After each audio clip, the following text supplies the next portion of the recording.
Hi friends, இப்போ நம்ம ஆகா கல்யாணம் பார்க்க போகிறோம். ஆகா கல்யாணத்தில் வந்துட்டு எல்லாரும் சாப்பிட்லான்னு டைனிங் டேபிளில் உட்காரும்போது நம்ம சித்ரா இருக்கே சகுனி வாயை மூடுமா, அது எப்படியாவது பிரச்சனை கிளப்பணுங்கிறதுக்கு வசரமே ராஜலட்சுமி அக்காலாம் வரமாட்டாங்க. அவங்க தனியாக குக் பண்ணிகிட்டு இருந்தாங்க. இப்போ இங்கே உங்களை கேட்டாங்களா இதை சொல்கிறதுக்கு?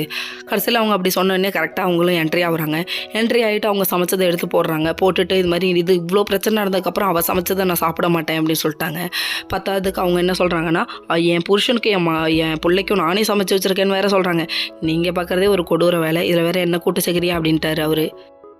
இதுக்கும் கோவப்படுறாங்க நம்ம ராஜலட்சுமி. அதாவது நீ என் பையனையும் என் புருஷன் வீட்டில் உள்ள எல்லாருமே மயக்கிட்டுடி, நீ உன் பக்கம் இழுத்துட்ட அப்படி இப்படின்னு நம்ம மகாவை திட்டுறாங்க.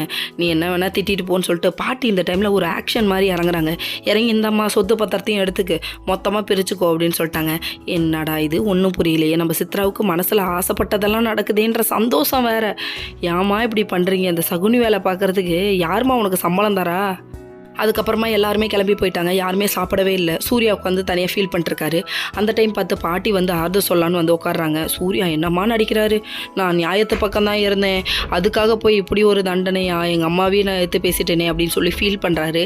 இதை பார்த்து மகாவுக்கு ஆனந்த கண்ணீர் வருது. ஆனந்த கண்ணீரில் தனக்கு சப்போர்ட் பண்ணிட்டாரேன்ற ஆனந்த கண்ணீரா இல்லை மாமியாருக்கு சப்போர்ட் பண்ணலேன்ற கொடூர கண்ணீரானும் தெரியல. அதுக்கப்புறமா இவங்க போய் பேசுவோன்னு சொல்லிட்டு அவங்க போய் பேசுகிறாங்க அவங்க மாமியார்கிட்ட. அப்பயும் அவங்க பேச்சே வரலங்க. முள்ளால் தான் எடுக்க முடியுங்கிறதுக்காக உன்ட்ட சவால் போடுறேன்னு சொல்லிட்டு சவால் போட்டு வேற காமிக்கிறாங்க. போட்ட இது மாதிரி எல்லாரையும் என் பக்கம் தரேன், நீங்கள் தனிமரமாக அனுப்பிங்க அப்படி இப்படின்னு எல்லாத்தையும் சொல்கிறாங்க. சொன்னதுக்கப்புறமா கடைசியாக ஒன்று சொல்கிறாங்க, நீங்கள் என்ன விலைக்கு வைக்கிறேன்னு நினச்சிட்டு நீங்கள் தான் இந்த குடும்பத்தை விட்டு விலகி போகிறீங்க, என்னால் நீங்கள் ஏன் கஷ்டப்படணும் அப்படின்னு சொல்லிட்டாங்க. இதுக்கப்புறம் ராஜலட்சுமி யோசிப்பாங்கன்னு நினைக்கிறேன். ஓகே ஃப்ரெண்ட்ஸ், நெக்ஸ்ட் வீடியோவில் பார்ப்போம். பாய்.